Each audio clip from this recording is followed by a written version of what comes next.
Hi, I'm Martin. I run Harbourmaster Productions.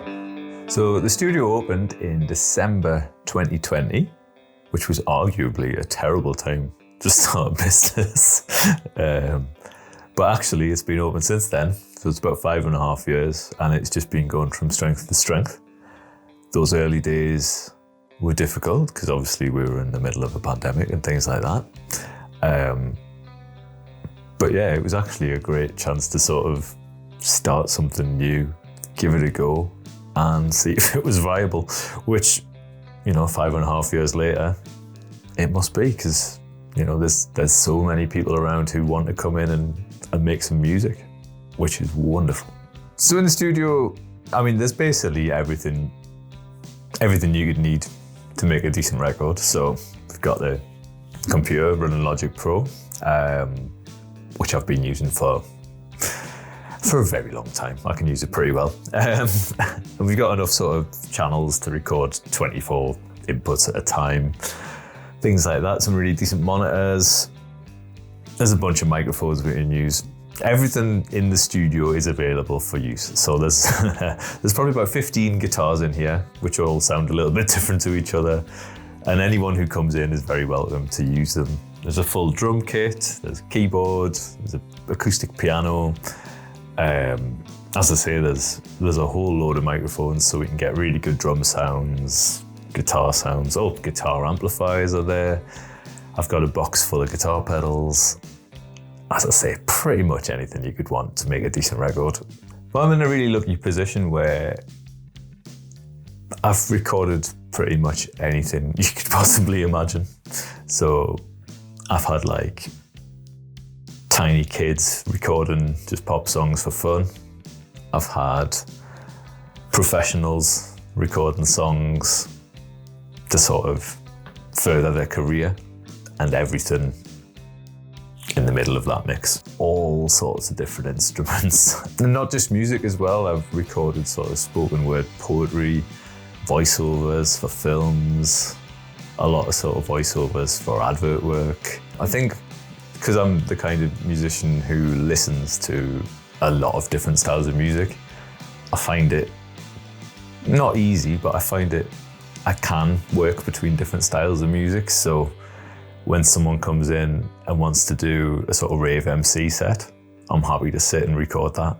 When someone comes in and wants to do some acoustic folk, yeah, I'm cool with that as well. I've had a death metal band in, that was a lot of fun. Rap stuff, I've worked a lot with rappers. I seem to have ended up doing a lot of sort of contemporary R&B at the moment, which I'm not going to pretend to know loads about, but I know how to make the right sounds for it. So it's always a good challenge because you get so many different people coming in and saying, can you do this? And my instinct is just to say yes and then work out how to do after. And hope for the best. And usually it works out because I've been doing this for so long now that I have got a good idea of how to get from A to B, I guess, from sort of the demo version to the finished version of whatever style of music this is going to be. There's over 1,000 songs out there on digital streaming platforms now that I've worked on over the past 10 years or whatever, that I've sort of really focused on sort of recording music and producing it. And I'm really proud to say that there is a lot of different styles on there, including, as I say, pretty much literally anything you can think of. I've probably had a go at recording it and probably enjoyed it. There's a few different avenues that sort of your standard sort of recording sessions go down. So if I've got a band in, sometimes it's a case of sort of getting everyone together in sort of the room together and sort of miking them up and they play live. And then we sort of add bits after. That's a sort of very simple, very effective way to do it. Sometimes we do it in the sort of more traditional sort of music production way. The way that a lot of people are doing things now is we sort of get a guide track down. So we get like a rough demo version and then you record the drums. And then the bass player comes in and records the bass over the top, and then you sort of build it up, and then you do the vocals at the end. Both of those work really well. There's no right or wrong way to do this. It's just whatever works best for the band. But obviously not everyone is a band, so sometimes I might get solo artists in as well. So someone might come in and they just sit in the recording room. I stick a couple of mics up and they record 12 songs in an hour or something crazy like that. Or they might do it the other way. They might sort of play every instrument themselves. So they might do it like I described about the band. They might do the guide track, so demo version, add some drums and build it up. And sometimes like a solo artist who doesn't play an instrument might come in with a song idea, and then we work together to sort of make a track for that. So I'll use sort of keyboards and drum machines and things like that to work out their song, because they might not play an instrument, but I can sort of help them work out the chords for their song or work on the melody. I'm always happy to sort of help with the writing side as well. I've written a lot of songs over the last however many years I've been doing this. So there's a lot of different ways these things take shape, and there's no right or wrong way to do it. What I'd always say is I'm happy to chat about the process. So if anyone's never recorded before and they think, oh gosh, what on earth does that involve? Am I good enough? Because that is quite often the thing. I think people sometimes think they're not good enough to record because maybe they've only just started playing an instrument, but they've got something they really want to say. There's always a way around that. So if anyone wants to just chat about the process, I'm always happy to do that as well. Sometimes there's even artists who come in and they want their song to sound like a band or whatever, but they're a solo artist and they don't play enough instruments or whatever to get the sound that they want.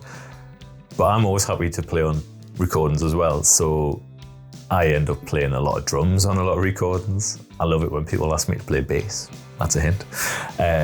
Whenever people ask me to play guitar, I'm always happy to do that because that's probably the instrument I'm most comfortable with. I play a lot of keyboards on recordings.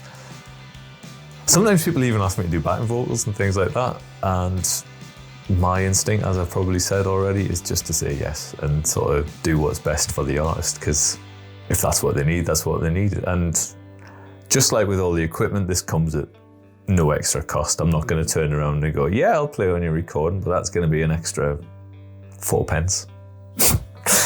No extra cost for that sort of thing, because I enjoy it.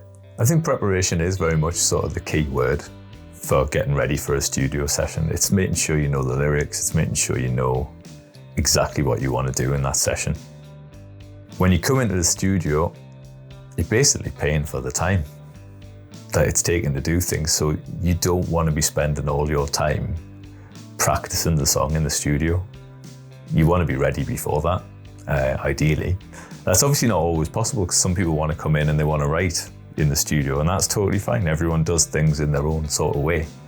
The last thing you want to be doing is sort of feeling like there's a really tight deadline and you have to get everything done in this very specific amount of time. So I've tried to make it a comfortable environment where you can come in and feel like you're not going to worry about time. And if you're prepared, as I say, if you've learnt the lyrics, you've learnt the song, you're not going to have that pressure on yourself. If you've come in prepared and you've sort of got everything down, you've got a bit more time to maybe explore some other ideas as well, to try out some other things. So say you're a 3-piece band or whatever, you come in and you've got your song down really quickly. You can start exploring other sounds. You might suddenly decide you want to try some keyboards or some tambourine or something. That little bit of preparation work that you put in beforehand frees up that extra time. Or it might just give me more time to mix it and get it sounding exactly how you imagined it. Yeah, I can't stress how important that preparation is. It's key, really. If you can even do the demos at home. So as I said, sometimes we start off with like a demo version of the track. If you can do that at home, you've saved yourself 10 to 15 minutes that you could put to better use. Yeah, I don't want anyone's session to feel rushed. Like, it's really hard to do your best when you're sort of rushing to try and squeeze stuff in. So again, if you put in that prep work a little bit of time before the session, you're gonna give yourself some free time essentially to sort of try other things or just get the best results for you. I just want to see this place as busy as possible. Lots of people coming in and out. As I say, all different styles of music. I want to keep that going. I want to be able to even branch out further somehow. So I think over the next sort of 5.5 years, I would just like to record everyone. Like every musician in the Northeast. I'd love to be able to say I've worked with everyone around. It used to be a joke in bands I was in and things, that I really wanted to just be in a band with every musician in the Northeast, because there's so many good ones out there.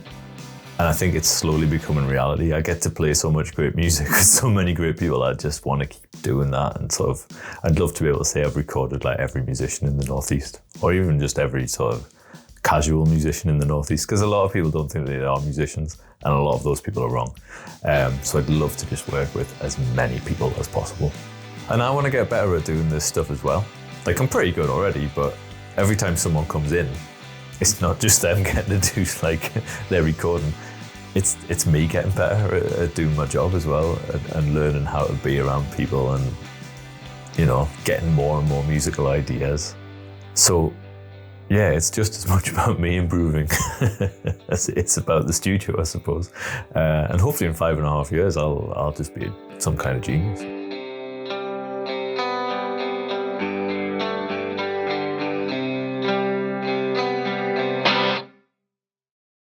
Got a box full of percussion stuff that I acquired recently, which even has a little thing that makes a cow noise.